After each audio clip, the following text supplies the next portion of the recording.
வள்ளலாருடைய அந்த கோயிலுடைய திட்டங்களை பத்தி எல்லாம் சொன்னாங்க. நாங்க வள்ளலாருக்காக மிகப்பெரிய திட்டங்களை கொண்டு வந்தோம், வள்ளலாருக்காக மிகப்பெரிய ப்ராஜெக்டை கொண்டு வந்தோம், பிபிடி எல்லாம் போட்டு காமிச்சோம். அதெல்லாம் சொல்லும் போது கூடவே சேர்த்து சைலண்டா ஒரு பொய்யும் சொல்லிட்டாங்க. நாங்க அந்த திட்டத்தை வந்து கைவிட்டுட்டோம், எதிர்த்துட்டோம் அப்படின்னு சொல்லிட்டு உண்மைக்கு மாறாக சொல்லிட்டாங்க. உண்மைக்கு மாறாக அந்த செய்தியை ஒன்று சொன்னாங்க. உண்மையிலேயே வள்ளலாருடைய அந்த கோவில் விஷயத்தில் நடந்தது என்ன அப்படின்னா, ஞான சபையின் பின்புறம், அந்த வள்ளலாரின் ஞான சபைக்கு பின்புறம் பெருவழி என்று சொல்லக்கூடிய இடத்துல மிகப்பெரிய ஒரு ப்ராஜெக்டுக்கான இம்ப்ளிமெண்டேஷன் அவங்க பண்ணியிருந்தாங்க. அதை எதிர்த்து உண்மையாக இருக்கக்கூடிய வள்ளலாரின் பக்தர்கள் எல்லாருமே பல்வேறு இடங்கள்ல முறையிட்டு அந்த பெருவழியை ஒரு காலமும் நீங்க டிஸ்டர்ப் பண்ணக்கூடாது, அந்த பெருவழியை தயவு செய்து எந்த விதமான கட்டுமான பணிகள் நீங்க நடத்தக்கூடாது, அந்த பெருவழியை தயவு செய்து விட்டுட்டு வேற எங்க வேணாலும் நீங்க கட்டிக்கோங்கன்னு சொல்லும் பொழுது இதை துறை அதிகாரிகளோடு சேர்ந்து ஆலோசித்து நாங்கள் முடிவெடுக்கிறோம் என்றுதான் நாங்கள் நீதிமன்றத்தில் சொல்லியிருக்கோமே தவிர அதை கைவிட போறோம் எங்கேயுமே சொல்லல. அதோடு அந்த பெருவழியை தவிர்த்து மற்ற இடங்களில் இந்த திட்டத்தை செயல்படுத்துவதாக அவர்களுக்கு நம்ம கொடுத்த வாக்குறுதியை அவங்க ஏத்துக்கிட்டு நம்முடைய சட்டமன்றத்திற்கு வள்ளலாரினுடைய பக்தர்கள் நேரடியாக வந்து மாண்புமிகு முதலமைச்சருக்கு நன்றி சொல்லி இருக்கிறாங்க. முக்கியமான விஷயத்தை சொல்லிடுறேன். எடுத்துட்டாங்க போதும். அறிவிப்புகளை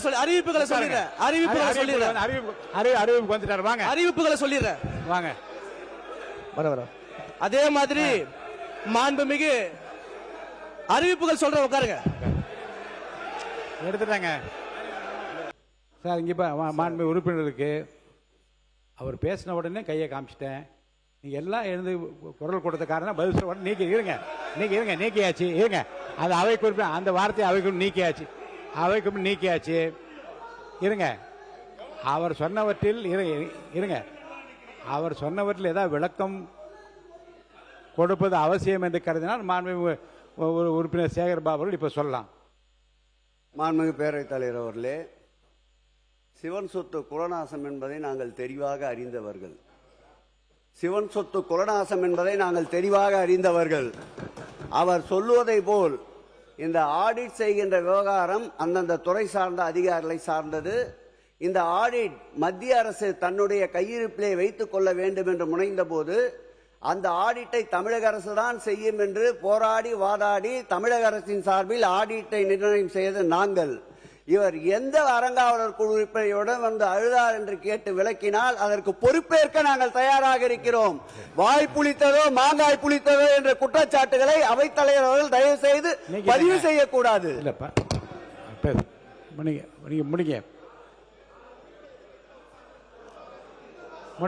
மாண்புமிகு பேரவை தலைவர் அவர்களே, ஒரே ஒரு விஷயத்தை மட்டும் சொல்லிட்டு நான் அறிவிப்பு போயிடுறேன்.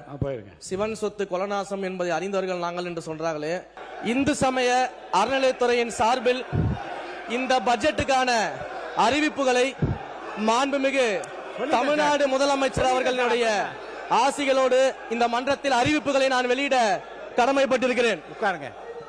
இந்த ஆண்டு திருக்கோயில் புனரமைப்புக்காக 1000 ஆண்டுகளுக்கு முற்பட்ட 64 திருக்கோயில்களுக்கு சுமார் 125 கோடி மதிப்பீட்டில் இந்த ஆண்டு திருப்பணிகள் நடைபெறும்.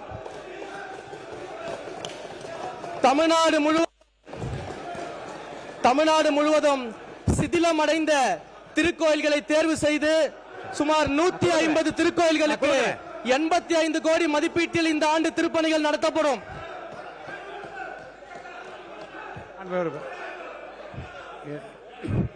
பாருங்க, திரும்ப இல்ல மாண்புமிகு திராவிட முன்னேற்ற கழக உறுப்பினருக்கு நான் ஒன்று தெரிவிக்க விரும்புகிறேன்.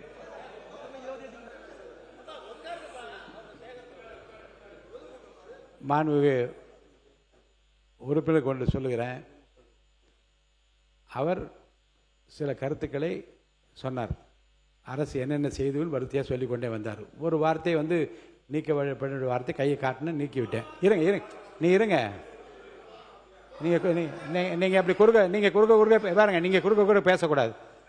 மாண்பு முன்னாள் அமைச்சர் என்ற அடிப்படை திரு சேகர் பாபு அவர்கள் பேசிக் கொண்டிருந்தார். இன்னும் கொஞ்சம் பேச வேண்டும் என்று நீங்கள் சொல்லுகின்றீர்கள். உங்களுக்கு தான் சொல்றேன், நான் கொறடா நிற்கிற போதும் 50 பேர் நிற்கிறீங்க. அவர் வந்து மாண்பு உறுப்பினர் கே நேரு அவங்க நிற்கிற போது நீங்கள் வந்து 30 பேர் பின்னாடி நிற்கிறீங்க. I need no recommendation. யாரை அனுமதிப்பது என்பது நான் முடிவு எடுக்க வேண்டும். அனுமதிக்கிறேன். ஆனால் அதற்குள்ளாகவே குழுவாக கூட்டமாக கூடி நின்று குரல் கொடுப்பது, கையை உயர்த்தி பேசுவது அனுமதிக்க முடியாது. மாண்பு உறுப்பினர் பி.கே. சேகர் பாபு அவர்கள் பேசுங்க. பேரவைத் தலைவர் அவர்களே, பேசாதீங்கன்னு சொல்லி திருப்பி பேசுறீங்க. பேரவைத் தலைவர் அவர்களே, ஆதாரத்தோடு எந்த குற்றச்சாட்டை சொன்னாலும் அதற்குண்டான தண்டனை ஏற்றுக்கொள்ள நாங்கள் தயாராக இருக்கின்றோம். இந்த பூச்சாண்டியர்கள் எல்லாம் பயப்படுகின்ற இயக்கம் திராவிட முன்னேற்ற கழகம் அல்ல. நீங்களும் துருவி துருவி பார்க்கிறீர்கள். 7 திருக்கோயிலுக்கு ஆடிட்டை போட்டு பார்த்தீர்கள். ஒன்றுமில்லை என்ற தகவல் தான் உங்களுக்கு கிடைத்தது. தங்கத்திலே 1000 கிலோ சுருட்டி விட்டீர்கள் என்று அனைத்து அதிகாரிகளையும் ஏவி பார்த்தீர்கள். அங்கு கிடைத்தது உங்களுக்கு 0. இப்போதும் சொல்லுகிறேன் திறந்த மனதோடு, நான் 50 ஆண்டுகளுக்கு மேலாக ஆன்மீக பயணத்திலே இருப்பவன். சிவன் சொத்து குலநாசம் என்பதை தெளிவாக அறிந்தவன். எங்கள் முதல்வர் எல்லோருக்கும் எல்லாம் என்று அரசை நடத்த சொன்னவர். இன்னார் இனியவர் என்று பாகுபாடு இல்லாமல் பார்க்க சொன்னவர். எந்த குற்றச்சாட்டாக இருந்தாலும் அதை சட்டத்தின் படிக்கட்டில் ஏறி சந்திக்க தயாராக இருக்கிறோம் என்பதை இங்கு பதிவு செய்கிறேன். அமைச்சர் அறிவிப்புகள் வெளியிடலாம். அமைச்சர் அறிவிப்புகள்